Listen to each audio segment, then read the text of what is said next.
Hello everyone and welcome to Daily News Simplified, your one-stop solution for the detailed analysis of current affairs which are published in the daily edition of the Hindu newspaper and are equally relevant for your UPSC preparation. Articles dated 3rd of May 2023 are listed on your screen and the time-stamping along with the notes in PDF and Word format are given in the description box. So let us begin with the first article for the day. This article of the Hindu newspaper is going to be the lead article for today. And this article was published on the business page of the Hindu newspaper, which talks about the moves taken by the central government to amend the offshore mining laws in India. With respect to the context of this topic, Government of India has decided to change the Offshore Areas Minerals Development and Regulation Act 2002 to provide extensive mining in regulated format across marine regions of India. Now, in respect to marine regions of India, you can easily see that these are the important regions across India's marine border, which falls under the exclusive economic zone of India, which is up to 200 nautical miles. In terms of the mining of important minerals, which may include the biotic minerals such as fisheries and others, as well as non-biotic minerals, which calls for hydrocarbons and non-hydrocarbons. In terms of hydrocarbons, we already have the hydrocarbon exploration and licensing policy, which talks about the exploration of hydrocarbon even in the exclusive economic zone of India.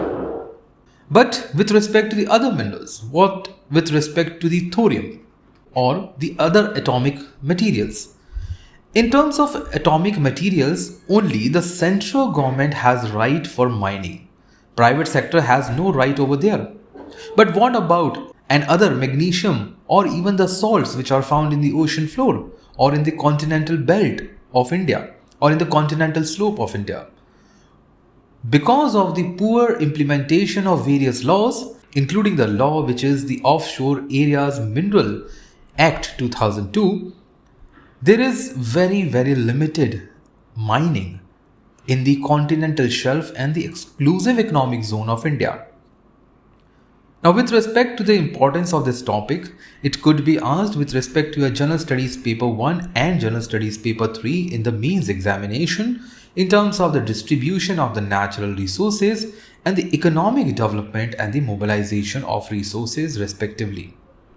Now, when we talk about the important laws in the news, we can easily see that UPSC has asked multiple times the questions with respect to bills which are not the laws, which are under process of becoming a law, as well as the various laws in the Indian statute. So, from that perspective, we can see that this law could be asked from multiple dimensions in the mains examination. Even in the prelim examination, you can see that UPSC has asked questions with respect to various laws in the prelims examination previously. And that proves that basic objective of a particular law could be asked in the examination even at the preliminary stage. So before moving ahead with the law, let us discuss that how come the central government has the power to create a law on the exclusive economic zone.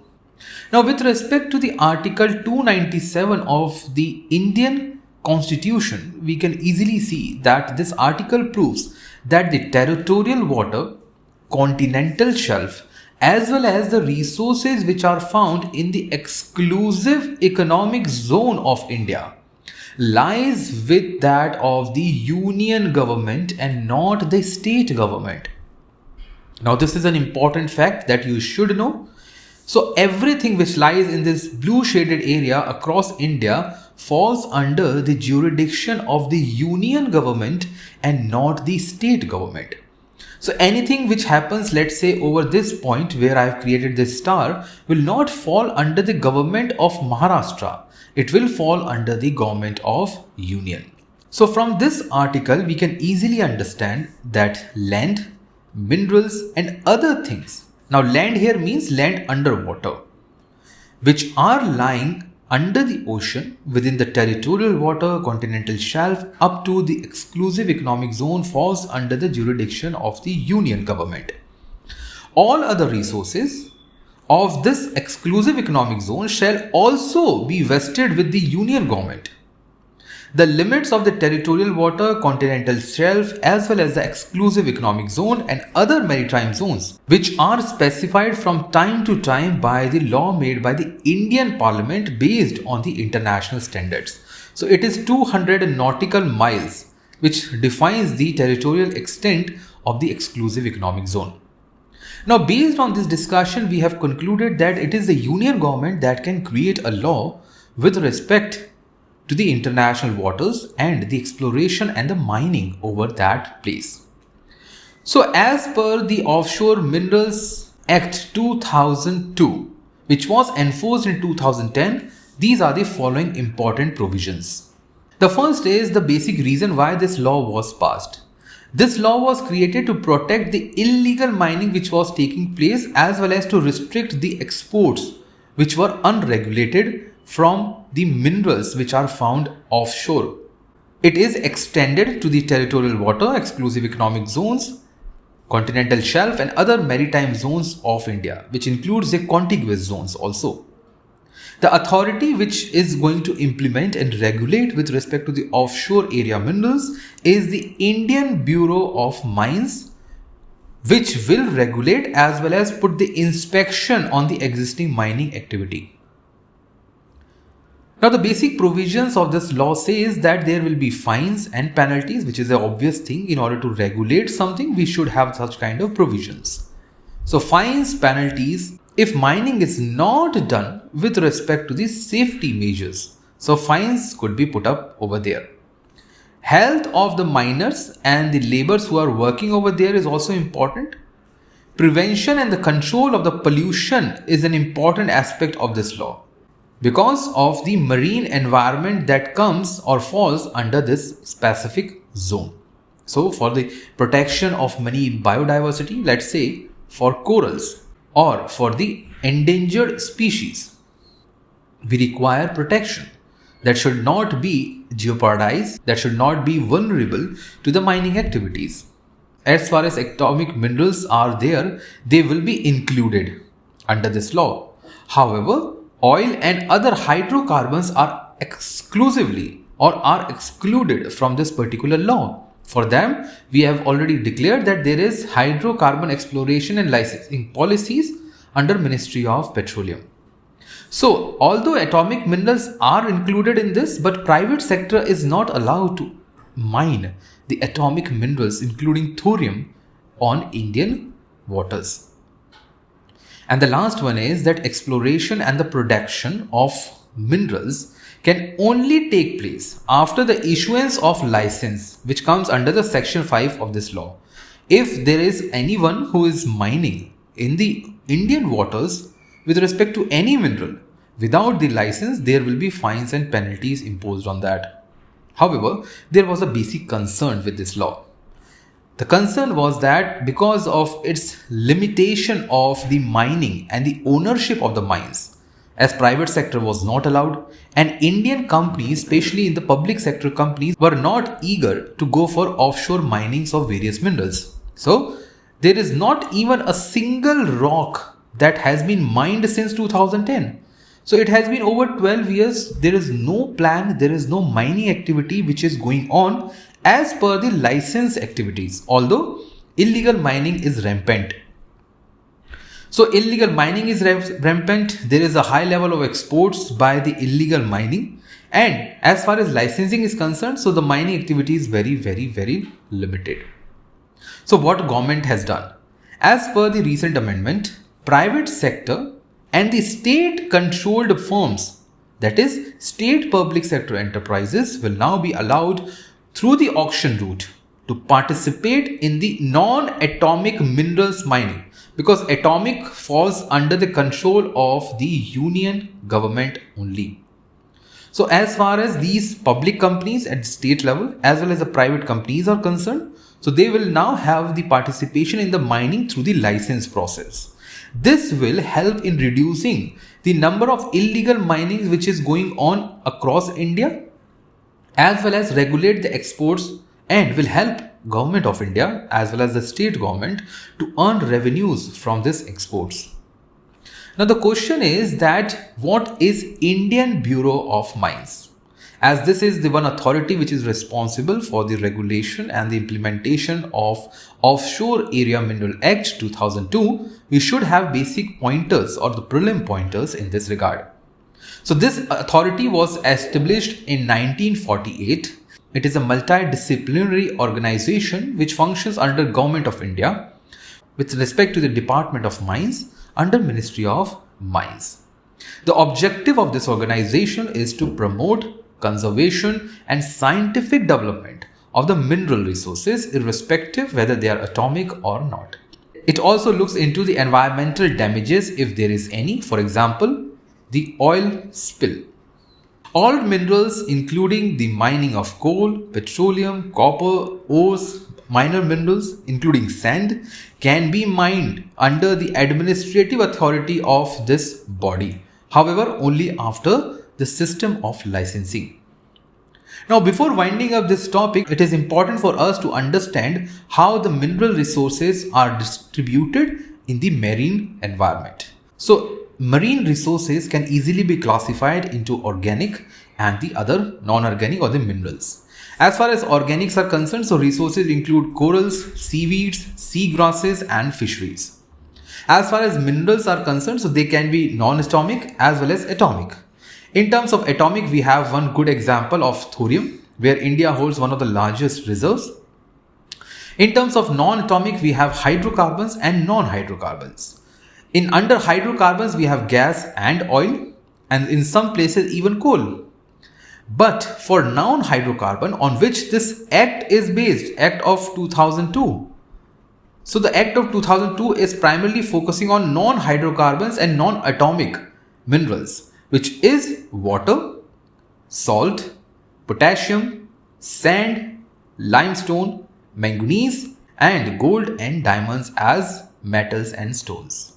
That's all for this topic over here. Let us now move to the next article for the day. This article of the Hindu newspaper is part of the editorial section and talks about the views of the writer with respect to India's tech tariff.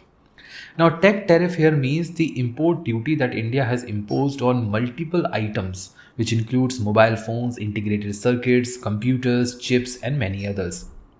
Now, the context says that World Trade Organization's panel has ruled against India. So, there was a panel which was created, and this panel has ruled against India on the petition which was raised by Japan, Taiwan, and European Union, in which it has said that the IT related tariffs or the technological items related tariffs which were imposed by India goes against the World Trade Organization rules as well as against the World Trade Organization Information and Technological Agreement. In 2019, European Union challenged India's introduction of import duties from 7.5 to 20% for a wide range of IT products such as mobile phones, components, and even the integrated circuits used for technology. And these import duties were actually above the maximum rate which was allowed to India under World Trade Organization's ITA or Information Technology Agreement. Now, with respect to the syllabus mapping, we are going to look and read this on the global groupings in GS paper 2 and how their agreements are affecting India's interest. The second thing is it is also important for your general studies paper 3 where changes in the industrial policy and their effect on industrial growth matters. Now, IT is an industry. Hence, we are required to read this with respect to the GS paper 3 as well. So what we are going to do? We are going to read about the entire Information Technological Agreement. How many members are there? What are the basic objectives of this agreement?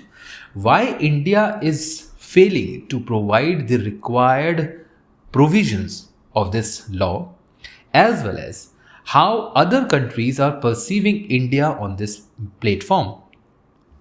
We are also going to look into some of the keywords that were mentioned in the article. So let's start and talk about the World Trade Organization's Information Technology Agreement. It was signed in 1996 among the members just a year after the creation of World Trade Organization, which was created on 1st of January 1995. The objective of this agreement was to eliminate all import duties. See, the word is all import duty. It is very, very important to understand that. All import duties and other charges on the information technology products. Now, please understand that these products include computers, telecommunication equipments, semiconductors manufacturing, testing equipments, software, as well as the scientific instruments. Over 200 products are included under this agreement, and 81 World Trade Organization members are part of this agreement. So what do we learn so far? That all World Trade Organization members are not part or not signatory to this particular agreement.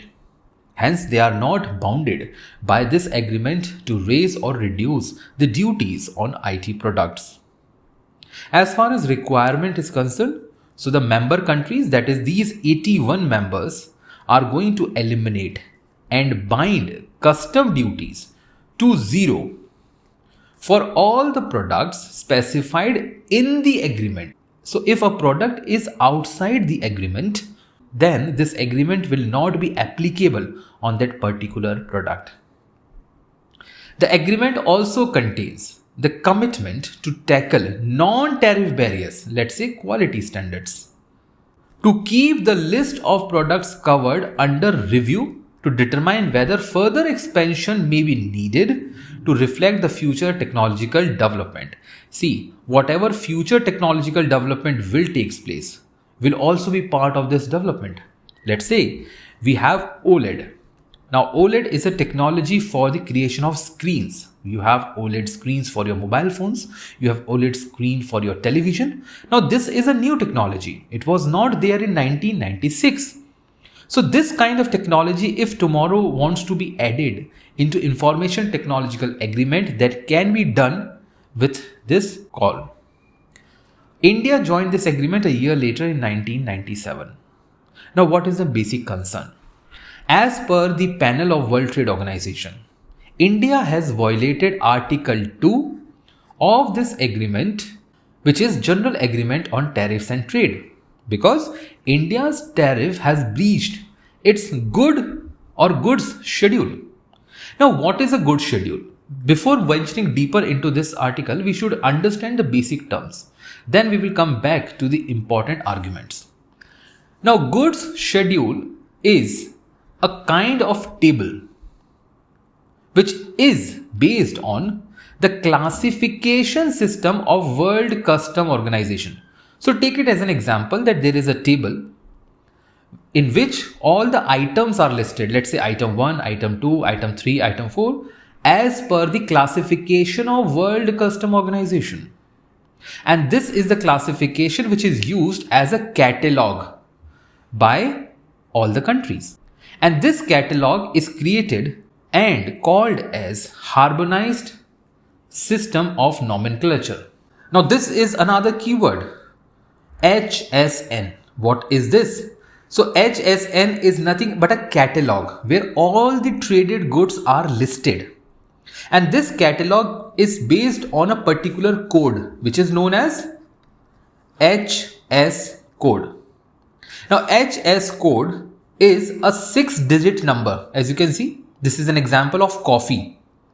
So if there is a trade of coffee between, let's say, India and Africa, so on the listed items on the box which is being traded, a code of 0901 and 11 will be given, which is easy to identify, and anyone who will look at that box can easily tell that this box contains coffee.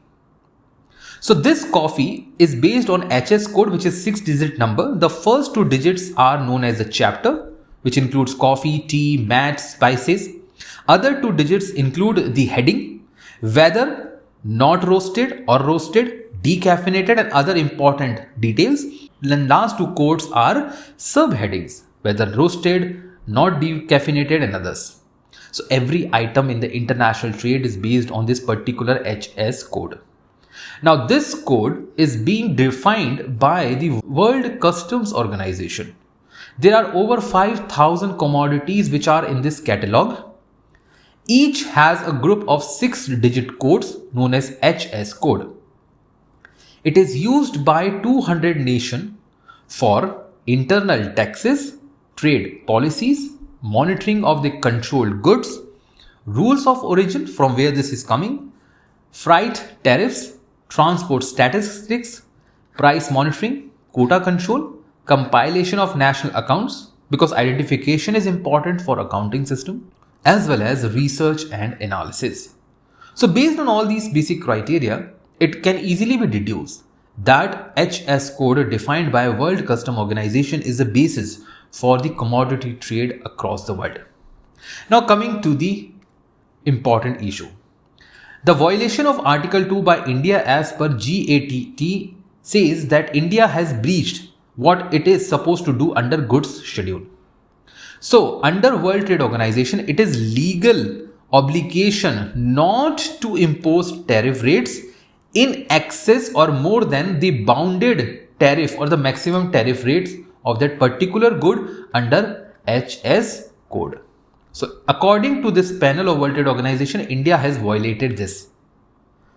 Panel has said, India is a member of World Trade Organization and also is a signatory to ITA. So if IT products fall under the HS code of the goods schedule, then why India is breaking down and imposing more or excess tariff? It is a wrong practice. Now what India has said? India has said that its commitment under the goods schedule is not violating, because whatever tariff India is using on those products which emerged due to the technological innovation after the conclusion of ITA. So if anything which was invented in 2023 and does not include in the ITA, India can impose high level of tariffs on that particular goods. So these are the both arguments on for and against of this statement. Now panel has ordered India to reduce its tariff and make it compatible with the goods schedule, but India is not likely to follow it. Why? First, India is not required to comply with this ruling because this ruling and this issue has been appealed in the World Trade Organization's dispute settlement understanding as per the Article 17. Now why India is not worried? Because WTO's dispute settlement has been at stalemate since 2019. It is not functioning.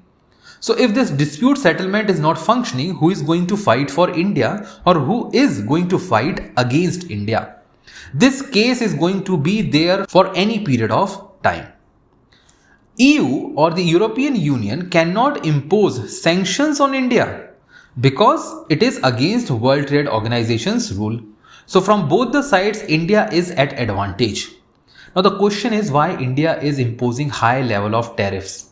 The answer is because India wants to protect its domestic industries in this regard. Now important note here is that European Union, which cannot put sanctions on India, is now frustrated. So what they are doing? They have now created a multi-party interim appeal arbitration arrangement which is outside the WTO's dispute settlement, because dispute settlement is now dysfunctional. So what they are doing? They are creating an alternative route to take India into hands, which will take this matter and will try to solve this matter. But here also India is not bounded because India is not a member to this arrangement, and European Union wants India to join this arrangement which will go against India's wishes. So this was the entire issue where as of now India is at advantage. Now before winding up the article, we should know about the World Customs Organization. It is a custom cooperation council where the countries are signatory on the basis of cooperation. It is an independent intergovernmental body. It does not function directly under UN control. It was established in 1952 to enhance the effectiveness and efficiency of the custom administration It only functions on the customs. It creates HS code. There are as of now 185 members and 98% of the world customs are being recorded over here. It is the only international organization which has a competence in the custom matters and can rightly call itself as a voice of international custom community. With this discussion placed, let us now move to the next article for the day. This article of the Hindu newspaper was published in text and context section. It talks about that how de-dollarisation, that is a process of reducing down the amount of dollar in international transaction, is going to impact the status of global reserve currency. Now, global reserve currency is the one that countries are keeping within their hand in order to transact in the international standards. For example, if India wants to buy something from Saudi Arabia or from Iran, or for that matter from Japan or US, they require dollar. If not, they require any other currency which they can use to buy certain goods. Now, India cannot use its rupee for the international trade because once India pay rupee against any imported goods, that country should have the position to use rupee to buy certain other goods. If rupee is not the standard currency at the globe, it is the dollar, pound sterling, Japanese yen, or even the Chinese yuan. So, what is the current status of de-dollarization in the world and how India is moving ahead to popularize rupee is going to be the discussion of this topic. Now, the context says that many countries have tried to dethrone dollar as the global reserve currency used by n number of countries for many decades now. There are various reasons, and of late such attempts have just picked up their pace in the aftermath of the Russian invasion of Ukraine last year. Now, what happened last year? Russia invaded Ukraine. Ongoing war is going on. It has been more than 400 days now that this war has continued.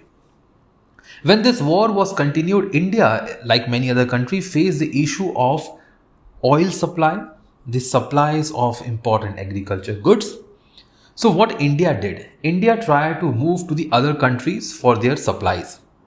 When India did that, many other countries did the same.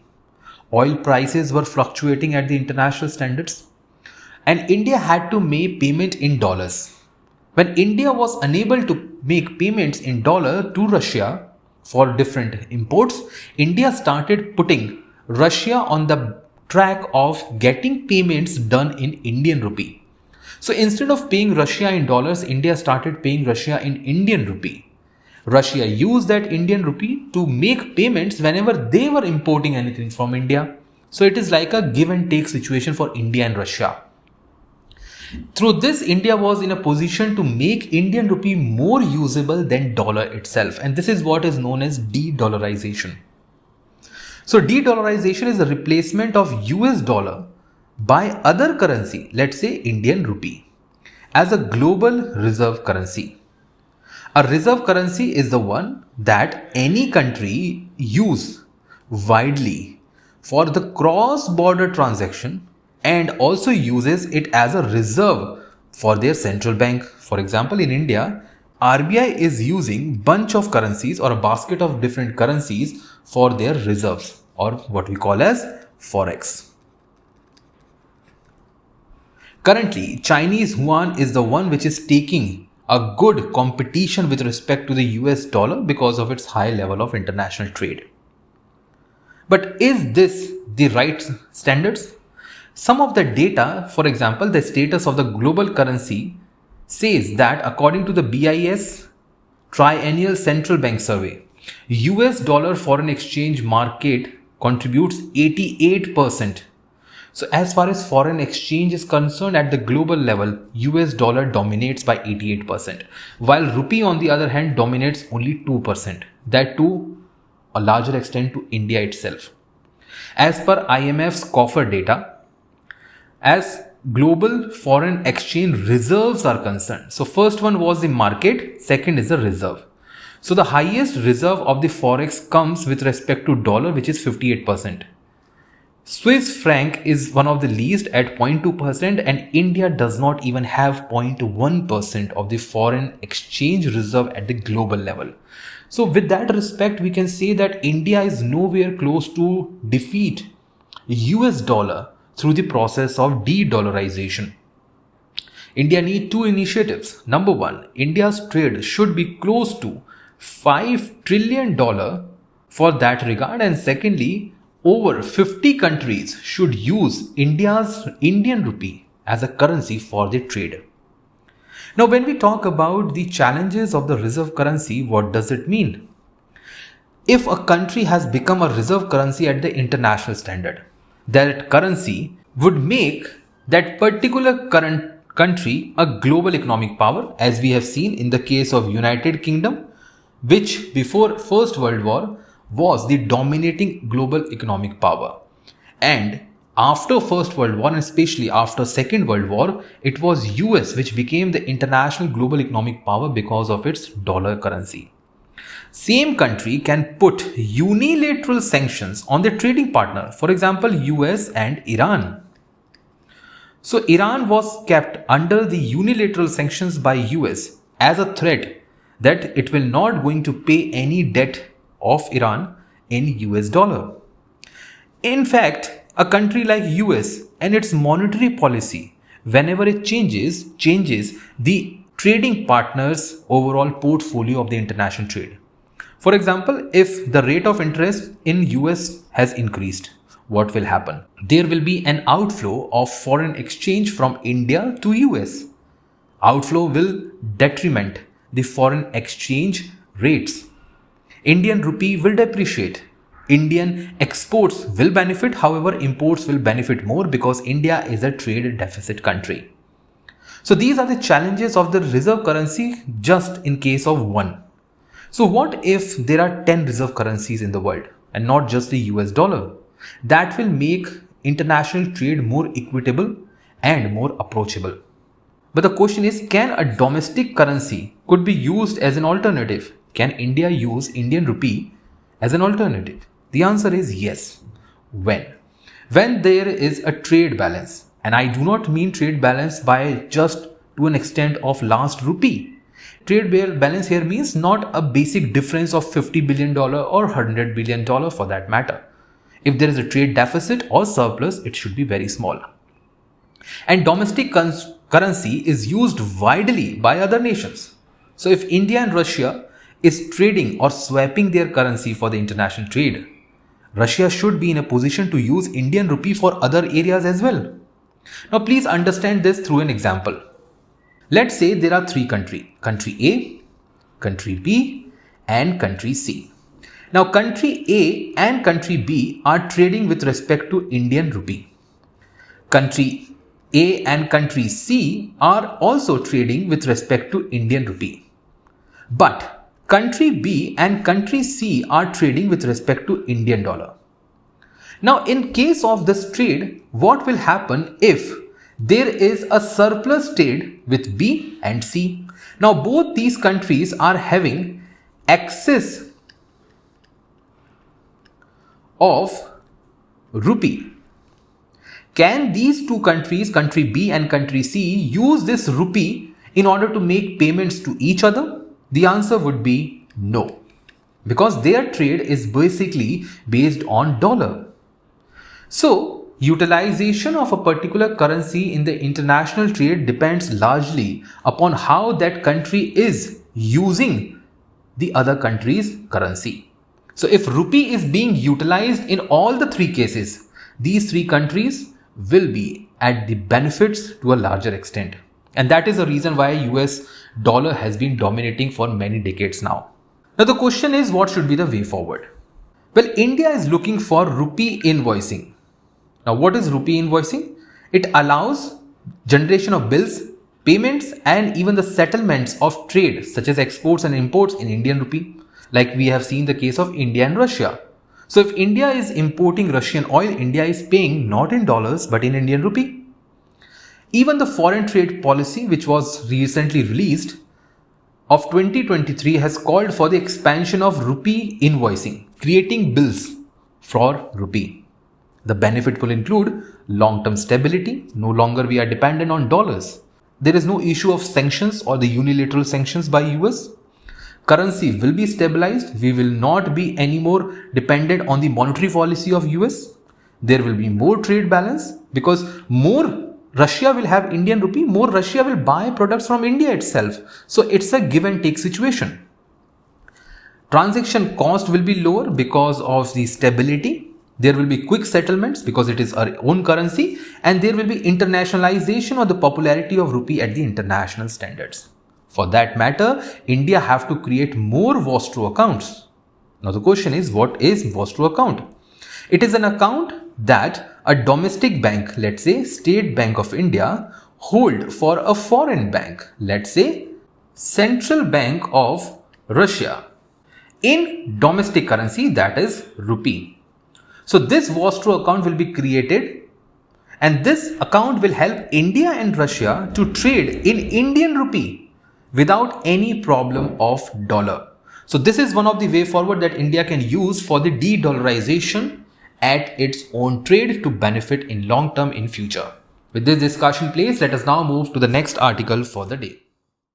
This article of the Hindu newspaper appeared on page 12 and talks about the recent report by the Department of Science and Technology along with the United Nations Industrial Development Organization, which was titled as National Manufacturing Innovation Survey of 2021-22.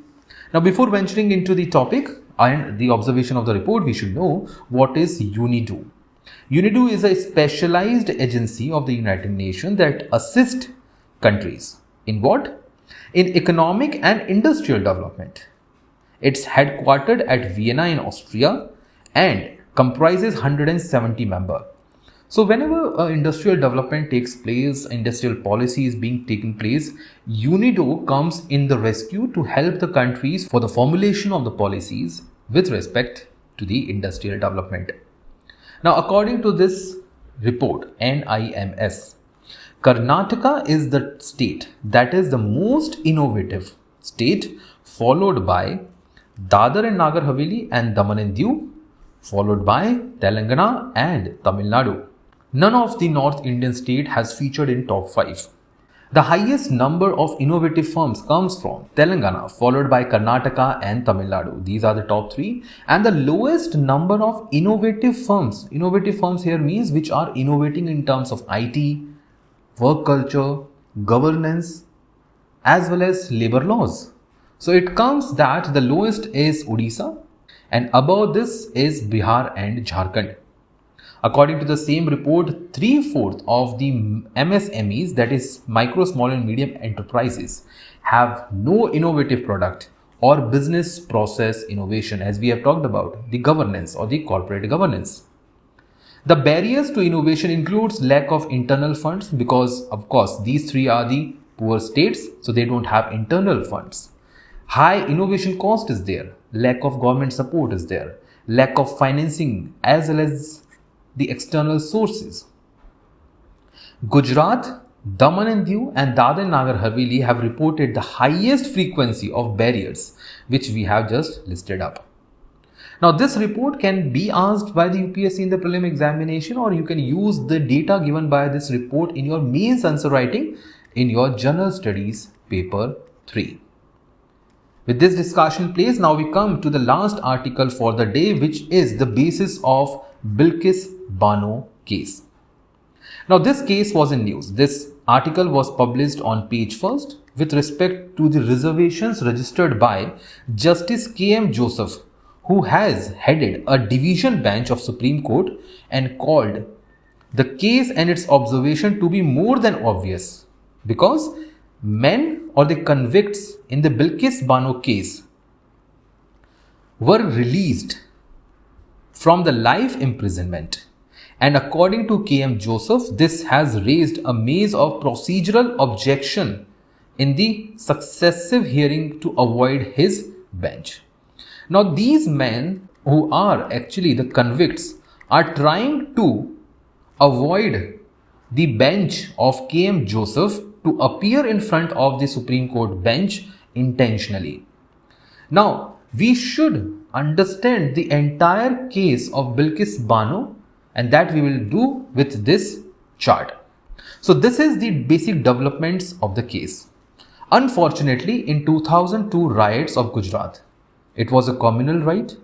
Bilkis Bano, a 5-month pregnant woman, was raped, and her family members were abruptly attacked by 20 to 30 people who were carrying sickles, swords and sticks.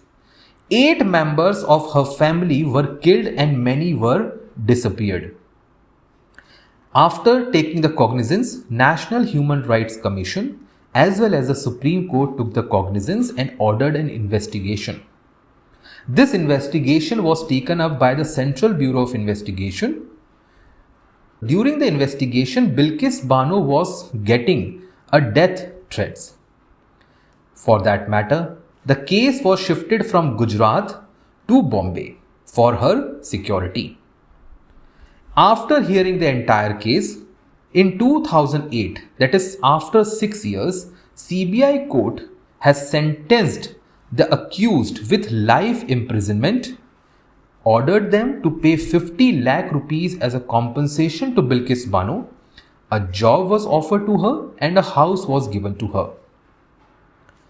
One of the accused moved to the Gujarat High Court after the completion of 14 years of imprisonment. So this person along with the other accused were in jail for 14 years. So 14 years, that is 2022. They moved to the Gujarat High Court to call for the remission, that is removal of their imprisonment. And this was demanded as per the section 432 and 433 of the Criminal Procedure Code or the Code of Criminal Procedure. Now, as per these two codes, see, these codes should not be confused with that of the constitutional powers of the president and the governor. They are different. These are different. So, section 432 says that there will be a suspension or the remission and empowers the central and the state government to suspend or remit a sentence in whole or in parts without any condition.